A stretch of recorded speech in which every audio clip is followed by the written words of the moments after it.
The London Top Show is sponsored by Khata Book. Business हुआ easy. Meeting के साथ इनकी कटिंग चाय चलती रही क्योंकि उस्मान भाई की डेयरी चलती रही। लॉकडाउन में जिंदगी चली क्योंकि लोकल दुकानें चली। खाता बुक की ओर से इन सभी लोकल दुकानदारों को दिल से सलाम।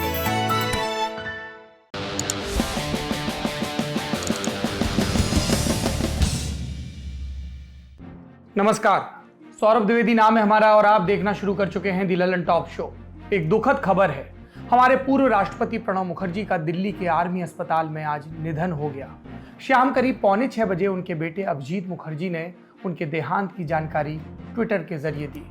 प्रणब मुखर्जी 84 साल के थे। 10 अगस्त से वो आर्मी के रिसर्च एंड रेफरल अस्पताल में भर्ती थे, जहां उनका कोरोना टेस्ट भी पॉजिटिव आया था। उनकी किडनी फेल हो गई थी, फेफड़ों ने भी काम करना बंद कर दिया था। कई दिनों से वो डीप कोमा में थे। प्रणब मुखर्जी 2012 से लेकर 2017 तक देश के राष्ट्रपति रहे। उन्हें नरेंद्र मोदी सरकार ने भारत रत्न से भी सम्मानित किया। पश्चिम बंगाल के बीरभूम में जन्मे प्रणब मुखर्जी सौम्य स्वभाव के तेज तर्रार नेता माने जाते थे। अब आपको इन दोनों शब्दों में विरोधाभास लग रहा होगा। ऐसे में मैं आपसे गुजारिश करूंगा कि आप ललन टॉप के पॉलिटिकल किस्सों की सीरीज महामहिम देखें। उसमें आपको प्रणब मुखर्जी की सियासत का सार समझ में आएगा। इंदिरा गांधी के करीबी थे प्रणब मुखर्जी। राजीव गांधी के दौर में कांग्रेस से बाहर निकले, लेकिन फिर उन्हीं के जमाने में कांग्रेस में वापसी भी हुई।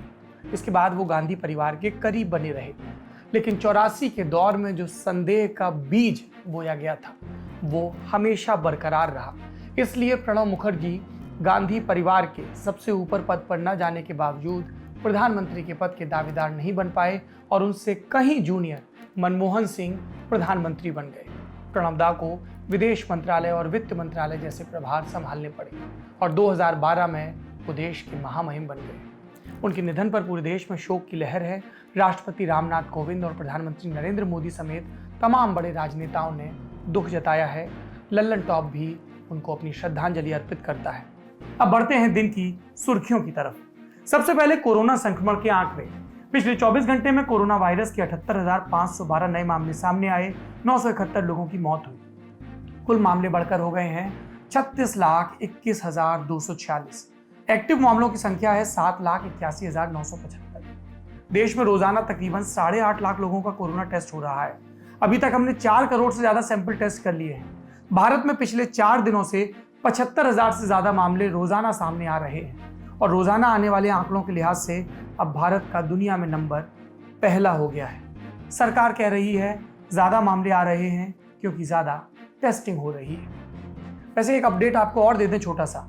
अनलॉक 4 की गाइडलाइंस आने के बाद मोदी सरकार ने आज जानकारी दी कि 30 सितंबर तक अंतर्राष्ट्रीय यात्री विमानों पर प्रतिबंध जारी रहेगा। डीजीसीए की तरफ से पहले से अप्रूव किए गए विमानों और कार्गो विमानों पर यह प्रतिबंध लागू नहीं होगा। बढ़ते हैं दूसरी सुर्खी की तरफ। कई दिनों से चर्चा का विषय बने एक कोर्ट केस की बात। 2 ट्वीट्स को लेकर कोर्ट की अवमानना में दोषी करार दिए गए वकील प्रशांत भूषण के मामले में सुप्रीम कोर्ट ने आज अगस्त की आखिरी तारीख को अपना फैसला सुनाया। आखिरी फैसला इस मामले में कोर्ट ने प्रशांत भूषण से 15 सितंबर तक ₹1 जुर्माने के तौर पर चुकाने को कहा और ऐसा न करने की स्थिति में उन्हें 3 महीने की जेल होगी और 3 साल के लिए वकालत की प्रैक्टिस से रोक दिया जाएगा यदि वो ₹1 का जुर्माना नहीं देते हैं तो। फैसले के बाद प्रशांत भूषण ने अपने वकील राजीव धवन के साथ एक फोटो शेयर की जिसमें वो ₹1 का सिक्का दिखा रहे हैं। उन्होंने कहा कि मैं ये फैसला कृतज्ञता के साथ स्वीकार करता हूं। आप पूछ सकते हैं कितने दिनों से मामला चल रहा था, कई बार जिरह हुई, फिर सजा सिर्फ ₹1 की, इसके बजाय तो माफ ही कर देते। इस बारे में जस्टिस अरुण मिश्र की बेंच ने कहा कि हमने अटॉर्नी जनरल के वेणुगोपाल की नेक सलाह पर गौर किया और इस निष्कर्ष पर पहुंचे कि अवमानना करने वाले के व्यवहार पर भी ध्यान दिया जाना चाहिए। हमने प्रत्यक्ष या अप्रत्यक्ष तौर पर उन्हें इस पर खेद जताने को कहा। उन्होंने इस पर ध्यान न देकर अपने बयानों का बड़े स्तर पर प्रचार किया, इसलिए यह प्रतीकात्मक सजा। तीसरी सुर्खी सुशांत सिंह राजपूत मामले की जांच से जुड़ी है। इस मामले में एक्ट्रेस रिया चक्रवर्ती से सीबीआई की पूछताछ लगातार चौथे दिन जारी है। मुंबई के डीआरडीओ गेस्ट हाउस में आज रिया के अलावा उनके भाई शौविक चक्रवर्ती और सुशांत सिंह राजपूत की पूर्व बिजनेस मैनेजर श्रुति मोदी को पूछताछ के लिए बुलाया गया। इसके अलावा गोवा के टेम्बरेन होटल के मालिक गौरव आर्या से आज ईडी ने पूछताछ की।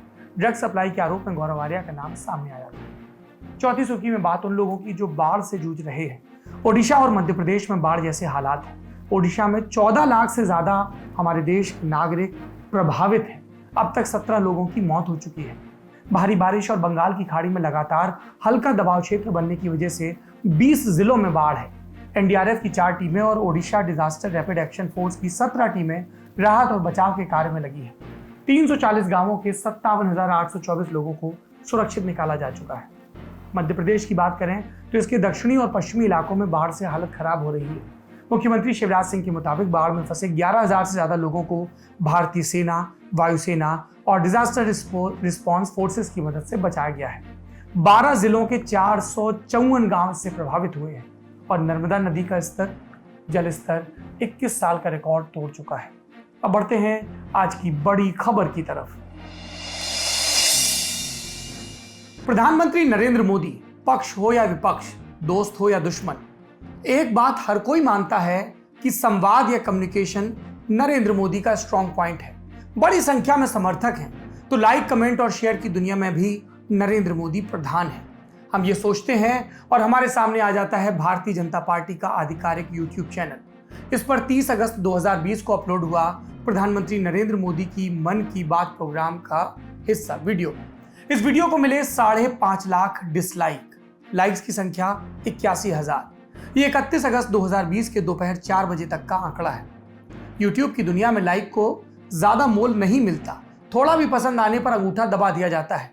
कई दफा पसंद नहीं आता तब भी दबा देते हैं, या कभी पसंद आया और नहीं भी दबाया। लेकिन डिसलाइक एक ऐसी चीज है जो आसानी से नहीं मिलती। डिसलाइक हमेशा एक स्टेटमेंट होता है, खासकर तब जब वो इतनी बड़ी संख्या में किया जा रहा हो। पिछले दिनों सड़क 2 फिल्म के ट्रेलर को भी भारी संख्या में, बल्कि कहें कि रिकॉर्ड तोड़ संख्या में डिसलाइक्स मिले थे। यह भी एक स्टेटमेंट ही था। लेकिन मन की बात का हाल सड़क 2 जैसा कैसे हो गया? क्यों कोई अपनी नापसंदगी को इतने साक्षात तरीके से दर्ज करा रहा है कि दुनिया देख रही है और उस स्क्रीनशॉट पर चर्चा कर रही है? इन सवालों के जवाब आपको मन की बात के कमेंट सेक्शन में मिल जाएंगे। मार्क हियर नाम के एक यूजर ने लिखा, मैं यहाँ सिर्फ डिसलाइक करने आया हूँ। जो प्रधानमंत्री छात्रों की नहीं सुन सकता, हम उसे नहीं सुनना चाहते। एक यूजर ने लिखा कि बहुत हुआ मन की बात, अब करो रेलवे एग्जाम की बात, युवा कल्याण की बात। प्रेम कुमार तिवारी नाम के एक यूजर ने लिखा कि मोमेंटम बनाए रखें, सरकार को लोकतंत्र की ताकत दिखाएं, दिन के अंत तक 2 मिलियन यानी कि 20 लाख डिसलाइक होने चाहिए। इससे ये समझ में आता है कि ये डिसलाइक कहां से आ रहे हैं। लाख मनुहार के बाद सरकार ने नीट जेईई की परीक्षा की तारीखें आगे नहीं बढ़ाई। छात्रों ने महीने भर इस मुद्दे को उसी सोशल मीडिया पर ट्रेंड कराया जहां पूरी सरकार मौजूद रहती है, लेकिन कुछ नहीं हुआ। सरकार के तर्क हैं कि एडमिट कार्ड डाउनलोड हो गए हैं। यह भी कहा जा रहा है कि छात्रों और अभिभावकों का दबाव था कि परीक्षाएं करवाई जाएं, भविष्य बर्बाद ना किया जाए, साल बर्बाद ना किया जाए। लेकिन ये साइलेंट मेजॉरिटी थी। कौन और कहां, ये हम प्रकट रूप से नहीं जानते। जो छात्र परीक्षाएं आगे बढ़वाना चाहते हैं वो हर जगह प्रकट रूप से अपनी पीड़ा गा रहे थे। जो छात्र परीक्षाएं चाहते थे उन्होंने शायद सीधे सरकार को अपनी बात बता दी। ऐसे में कोई चारा न देखते हुए बच्चे मन की बात को डिसलाइक कर रहे हैं। विद्यार्थी जानते हैं कि उनकी मांग को किस तरह से देखे जाने का चलन था। शायद इसलिए एक ने यह भी कमेंट किया कि आज कुछ प्राइम टाइम एंकर्स डिसलाइक जिहाद नाम से शो ना कर दें। ये तो थी यूट्यूब की बात। अब ट्विटर पर आते हैं। रिप पोखरियाल, ये लिखा नजर आया बार बार अलग अलग तरह से। नरेंद्र मोदी सरकार में शिक्षा मंत्री, हमारे देश के शिक्षा मंत्री हैं रमेश पोखरियाल निशंक। रिप का मतलब होता है रेस्ट इन पीस। किसी का देहांत होने पर उसके नाम के आगे ये लगाया जाता है कि आत्मा को शांति मिले। निशंक बच्चों को इतने गैर मौजूद क्यों लग रहे हैं कि उनके नाम के आगे रिप लग रहा है? वही जवाब, परीक्षाओं की तारीख आगे नहीं बढ़ी। वैसे व्यक्तिगत रूप से हम किसी भी नेता के साथ मृत्यु से जुड़ा कोई भी पदबंध इस्तेमाल करना मुनासिब नहीं मानते हैं। यह मामला पक्ष विपक्ष का हो गया, राज्य, केंद्र, दोस्त, दुश्मन का हो गया। पर बात सिर्फ इतनी नहीं है। बात सिर्फ नीट और जेईई तक महदूद नहीं है। राज्यों से लेकर केंद्र की सरकारों ने पहले लॉकडाउन लगाया। लॉकडाउन के दौरान वो संक्रमण से निपटने की तैयारी करने में विफल रहे और अब संक्रमण रोज रिकॉर्ड बना रहा है। महामारी विकराल हो रही है। मुख्यमंत्री हो या प्रधानमंत्री अपना काम वर्चुअल मीटिंग से चला रहे हैं। लेकिन छात्रों से कहा जा रहा है कि वो परीक्षा दें, कॉलेज में दाखिले के लिए नीट जेईई दें, कॉलेज में है तो प्रमोट होने के लिए परीक्षा दें, और राज्य भी अपने यहाँ तमाम तरह के एंट्रेंस एग्जाम ले रहे हैं। भुगत कौन रहा है? बच्चे, विद्यार्थी, स्टूडेंट, आपके और हमारे बच्चे। हमारे घरों के विद्यार्थी। इनका एतराज सुना नहीं जा रहा, इसलिए आज हम इन्हीं के बारे में विस्तार से बात करने वाले हैं। सबसे पहले बात जेईई मेंस और नीट की। जेईई मेंस का एग्जाम कल यानी 1 सितंबर से 6 सितंबर तक और नीट का एग्जाम 13 सितंबर को होना है। देश में कौन अब डॉक्टरी की और इंजीनियरिंग की पढ़ाई करेगा, ये इन्हीं एग्जाम से तय होता है। 28 अगस्त 2020 को 6 राज्य फिर तारीख आगे बढ़वाने के लिए सुप्रीम कोर्ट गए थे, लेकिन उनकी याचिका खारिज हो गई। हर तरफ से लाचार छात्र अब परीक्षा केंद्रों तक पहुंचने के विकल्प तलाश रहे हैं। इंडियन एक्सप्रेस अखबार की खबर कहती है कि आईआईटी के कुछ पूर्व छात्रों ने जेईई मेंस और नीट परीक्षार्थियों की ट्रांसपोर्ट की व्यवस्था के लिए एक पोर्टल बनाया है। इसका नाम है eduride.in, EDURIDE eduride.in। IIT Delhi के डायरेक्टर वी रामगोपाल राव की अपील पर इसे लॉन्च किया गया। आईआईटी दिल्ली और आईआईटी बॉम्बे के पूर्व छात्र इस काम में जुटे हैं। उन्हें इस पोर्टल पर परीक्षा केंद्र भरना होगा, जो लोग इसका इस्तेमाल करना चाहते हैं। इसके अलावा एक नंबर है 9311323756।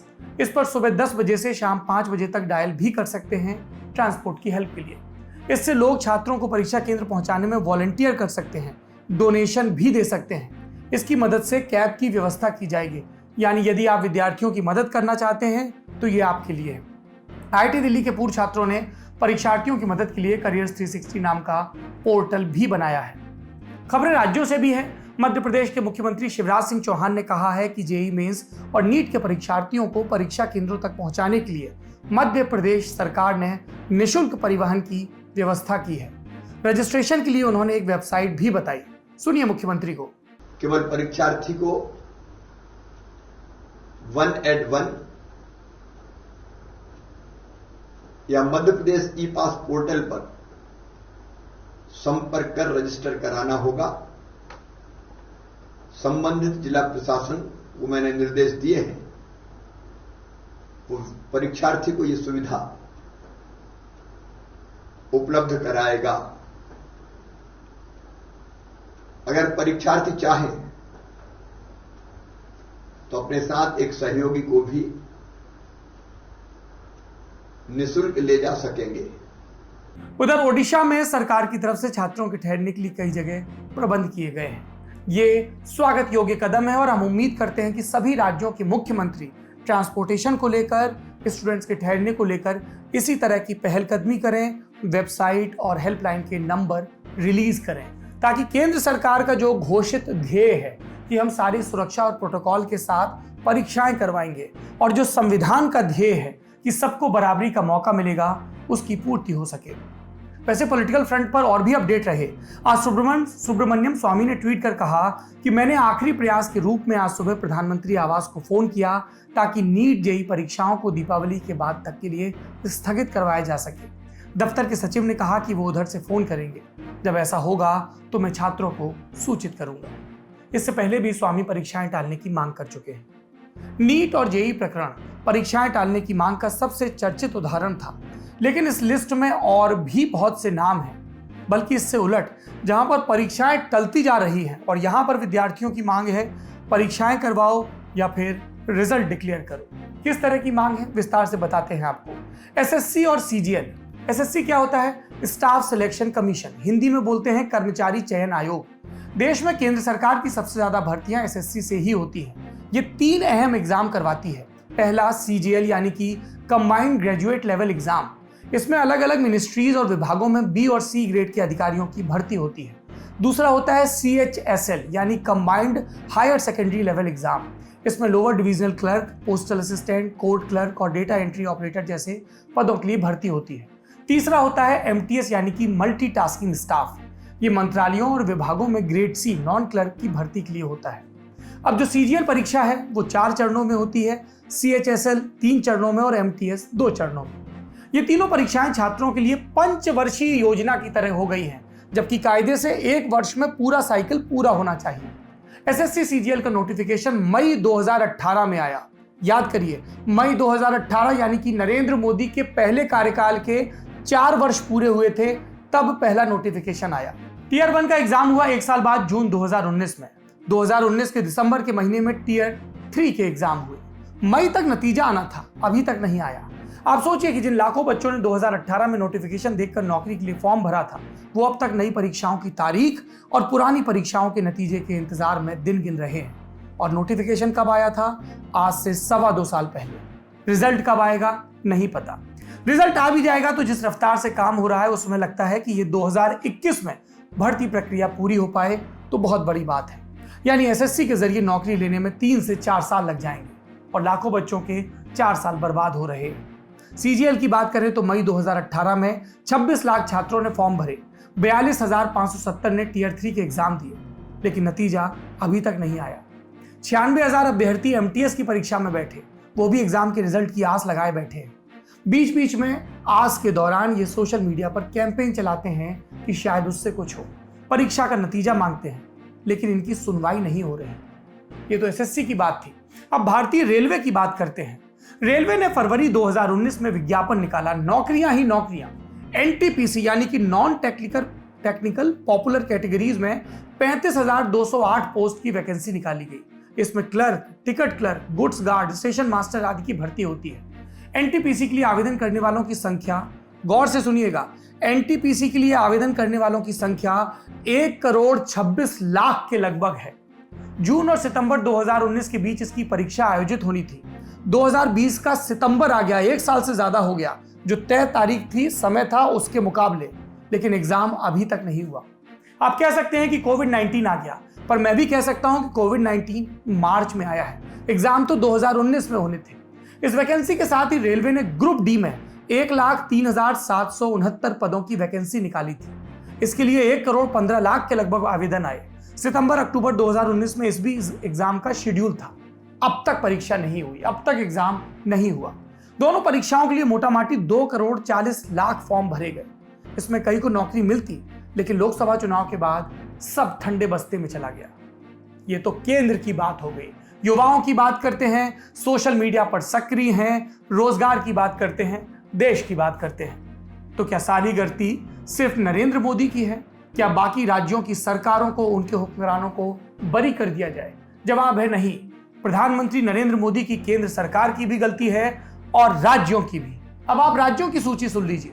19 अगस्त 2020 को बिहार की राजधानी पटना में बिहार पब्लिक सर्विस कमीशन यानी कि बीपीएससी के बाहर छात्रों को पुलिस लाठियों से पीट रही थी। कई छात्रों को गंभीर चोट आई। इनका जुर्म जानते हैं क्या था? ये बीपीएससी से एई 2017 भर्ती का रिजल्ट जारी करने की मांग कर रहे थे। आपको 2017 से समझ में आ गया होगा। मार्च 2017 में बीपीएससी ने वैकेंसी निकाली। इसके जरिए अलग अलग विभागों में 1,284 असिस्टेंट इंजीनियर सिविल भर्ती किए जाने थे। 1.5 साल बीत गया। 15 सितंबर 2018 को इसका प्रीलिम्स एग्जाम हुआ। 30 जनवरी 2019 को प्री का रिजल्ट आया। प्री में कुछ गलत जवाबों को सही मानने जैसे मसले को लेकर छात्र कोर्ट गए। कोर्ट ने छात्रों के ऑब्जेक्शन पर विचार किया। फिर बीपीएससी ने तय समय पर मेंस एग्जाम करवाया। मार्च 2019 में ये एग्जाम हुआ। तब कोरोना नहीं था। ये अब से 1.5 साल पहले की बात है। लेकिन अगस्त 2020 तक नतीजा नहीं आया। अब आप कैलकुलेशन करिए। 2017 में परीक्षा का प्रोसेस शुरू होता है, 3 साल बीतते हैं, छात्र नौकरी के करीब नहीं पहुंचते, लाठियों के करीब जरूर पहुंचते हैं। बिहार में बहुत सारे विभागों में इस तरह के उदाहरण मैं आपको दे सकता हूं। बिहार के बाद अब आते हैं उत्तर प्रदेश पर। 2018 में उत्तर प्रदेश अधीनस्थ सेवा चयन बोर्ड यानी कि यूपीएसएसएससी ने एक भर्ती निकाली। इसमें ग्राम पंचायत अधिकारी की 1,527, ग्राम विकास अधिकारी के 362, समाज कल्याण पर्यवेक्षक के 64, कुल मिलाकर 1,952 पदों के लिए आवेदन मांगे। अभ्यर्थियों ने नौकरी की उम्मीद से फॉर्म भरा। 22-23 दिसंबर 2018 को परीक्षा हुई। 28 अगस्त 2019 को रिजल्ट आया। यहां तक सब नियमित था। अब आखिरी स्टेप यह बचा था कि लिखित परीक्षा में पास हुए अभ्यर्थियों का डॉक्यूमेंट वेरिफिकेशन हो, जिसके बाद सफल अभ्यर्थियों को नियुक्ति मिले। लेकिन रिजल्ट आए लगभग साल भर होने को है। अब तक ना डॉक्यूमेंट वेरिफिकेशन हुआ, ना ही किसी को नौकरी मिली। सरकार के रवैये से ऐसा लगता है जैसे नौकरी देने की बात भूल गए हों, और इसमें जिम्मेदार कोरोना को नहीं मान सकते। कोरोना 5 महीने पहले शुरू हुआ और ये नौकरी 1 साल से ज्यादा वक्त से अटकी पड़ी है। और भी कई उदाहरण हैं यूपी से। अब एमपी चलते हैं, मध्य प्रदेश। अगस्त 2019 में मध्य प्रदेश में राष्ट्रीय स्वास्थ्य मिशन में आयुष चिकित्सा अधिकारी के लिए 710 पदों पर भर्ती निकाली गई। आयुर्वेदिक चिकित्सा अधिकारी के 351 पद, यूनानी चिकित्सा अधिकारी के 80 पद, होम्योपैथी चिकित्सा अधिकारी के 270 पद शामिल थे। ये सभी भर्तियां संविदा के आधार पर होनी थी, कॉन्ट्रैक्ट। इसके बाद नवंबर 2019 में ऑनलाइन प्रवेश परीक्षा करवाई गई। दिसंबर 2019 में यानी 1 महीने के अंदर रिजल्ट आ गया, लेकिन फिर वही हुआ। चयनित 710 अभ्यर्थी अभी तक नौकरी का इंतजार कर रहे हैं, उन्हें ज्वाइनिंग नहीं दी गई।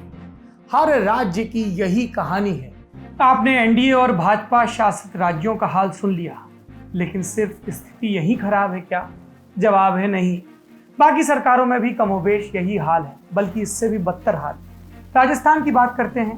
कांग्रेस की अशोक गहलोत सरकार 2013 में राजस्थान की गहलोत सरकार ने 19,515 पदों के लिए भर्ती निकाली थी। ये भर्ती प्रत्येक ग्राम पंचायत में 2 लोअर क्लर्क लगाने के लिए निकाली गई थी। मनरेगा, जलगृह, स्वच्छ भारत मिशन जैसे विभागों में संविदा पर काम करने वालों को इस भर्ती में अनुभव के आधार पर बोनस देने का फैसला हुआ। भर्ती पूरी हुई, 7,755 अभ्यर्थियों को ज्वाइनिंग मिल गई। और इस बीच कुछ अभ्यर्थी बोनस अंकों के खिलाफ हाई कोर्ट चले गए। बाद में कोर्ट से मामला सुलझा तो सरकार ने भर्ती को ठंडे बस्ते में डाल दिया। कांग्रेस की सरकार में निकली भर्ती के बाद 5 साल बीजेपी ने शासन किया, फिर गहलोत की सरकार आ गई, लेकिन अब तक बच्चे इन पदों पर अपनी नियुक्ति नहीं पा सके हैं। धरना प्रदर्शन होते हैं, सरकारें आश्वासन देती हैं, होता कुछ नहीं, सरकारें भूल जाती हैं। लिस्ट पूरी बतानी जाएंगे तो शायद सुबह हो जाए। हमारे देश में प्रतियोगी परीक्षाओं का निजाम जाने कब से इसी ढर्रे पर चल रहा है। एक सरकार ऐसी नहीं आई जो युवा की रट न लगाती हो। एक सरकार ऐसी नहीं आई जो इन युवाओं को समय से न्याय देती हो। यही युवा जब कॉलेज या नौकरी के लिए परीक्षा देते हैं तो दर दर भटकने पर मजबूर किए जाते हैं। पेपर दर पेपर दे रहे युवा पड़ोसियों की नज़र में, समाज की नज़र में नाकारा हो जाते हैं। अब जब महामारी और परीक्षाओं को वाकई टालने की मांग छात्रों के बीच है तो सरकार एक टांग पर खड़ी होकर परीक्षा ले रही है, जबकि उसे खुद नहीं पता कि परीक्षा हो भी गई तो सत्र कब शुरू होगा। सोचिए वो विद्यार्थी कितने लाचार हैं जिनके पास ट्विटर पर ट्रेंड कराने और यूट्यूब पर वीडियो डिसलाइक करने के अलावा कोई विकल्प नहीं, कोई चारा नहीं। ये बच्चे भी वोटर हैं, ये बच्चे भी इस देश के नागरिक हैं, इनकी जरूर सुनी जानी चाहिए। सब सियासत एक जगह है, लेकिन तंत्र ने अगर ये सुधार नहीं किया, देश के मुखिया ने, राज्यों के मुखिया ने, आपकी जो भी पॉलिटिक्स हो, जो भी पार्टी हो, ये सुधार नहीं किया तो आपको ये उम्मीद नहीं करनी चाहिए कि आप युवा शक्ति की नुमाइंदगी करते हैं या भविष्य के रक्षक हैं। मई और जून के महीने में आपके टीवी पर लगभग हर दिन चीन की घुसपैठ और लद्दाख की खबर रहती थी। 20 सैनिकों की शहादत हुई, युद्ध के हालात बन गए, फिर वो खबरें धीमे धीमे कम हो गई और रोजाना वाले बुलेटिन से हट गई। तो क्या इसका मतलब ये निकाला जाए कि चीन से लद्दाख में झगड़ा सुलझ गया था? नहीं, बातचीत से दोनों देशों में थोड़ी नरमी जरूर आई थी, पर पूरा झगड़ा नहीं सुलझा। हम भले चीन की घुसपैठ वाली खबरें छोड़कर बाकी खबरों में उलझ गए, लेकिन हमारी सेना के लिए लद्दाख में पेंगोंग झील के आसपास हालात वैसे ही हैं जैसे मई की शुरुआत में थे। 16 से 17,000 फीट की ऊंचाई पर हमारे सैनिक दिन रात इस बात का पहरा रखते हैं कि कहीं मौका देखकर चीन वाले आगे ना आ जाएं। लेकिन चीन की सेना अंधेरे में साजिशें लिखने के लिए बदनाम है। जहां पहले झगड़ा हुआ था वहां तो सख्त पहरेदारी में चीन कुछ नहीं कर पाया, लेकिन एक नई जगह पर चीन की सेना ने घुसपैठ की कोशिश की है। पूरा मामला आप इस नक्शे से समझिए। लद्दाख के पूर्वी हिस्से में भारत और चीन के बीच लाइन ऑफ एक्चुअल कंट्रोल यानी LAC है। ये नियंत्रण रेखा पेंगोंग झील से होकर गुजरती है। मई और जून के महीने में जो झगड़ा हुआ था वो झील के उत्तर में था। सबसे पहला झगड़ा यानी कि 5 मई वाली मारपीट झील के उत्तरी किनारे पर बने फिंगर 4 पर हुई थी। यहाँ तनाव अब भी बरकरार है। इसके अलावा पेट्रोलिंग पॉइंट 17 या 14 और 15 भी झील के उत्तरी हिस्से में है, जहाँ से घुसपैठ और तनाव वाली खबरें आ रही थी। लेकिन अब झगड़ा हुआ है झील के दक्षिण में। यहाँ चुशूल नाम का एक इलाका है। चुशूल घाटी में रेजांग ला है। 1962 में यहीं पर मेजर शैतान सिंह की 13 कुमाऊं रेजिमेंट की कंपनी तैनात थी। वो बहुत बहादुरी से लड़े थे, भारतीय सेना का प्रतिनिधित्व किया था और चीन के मुकाबले संख्या के मामले में कम होने के बावजूद हमारे जवानों ने रेजांग ला में चीनी सेना का रास्ता रोक दिया था। इसी चुशूल में अब 29 और 30 अगस्त की रात को चीन की सेना ने LAC पार करके भारत के इलाके में दाखिल होने की कोशिश की। हमारी सेना के प्रवक्ता कर्नल अमन आनंद के मुताबिक चीन की सेना ने भारत को उकसाने वाली गतिविधियां की और यथास्थिति को एक तरफा बदलने की कोशिश की। इसके बाद ब्रिगेड कमांडर स्तर की फ्लैग मीटिंग हुई। चीन ने इस तरह की घुसपैठ से इनकार किया। चीन के ग्लोबल टाइम्स अखबार में छपे बयान के मुताबिक विदेश मंत्री वांग यी ने कहा कि चीनी सेना बहुत सावधान रहती है और LAC पार नहीं करती।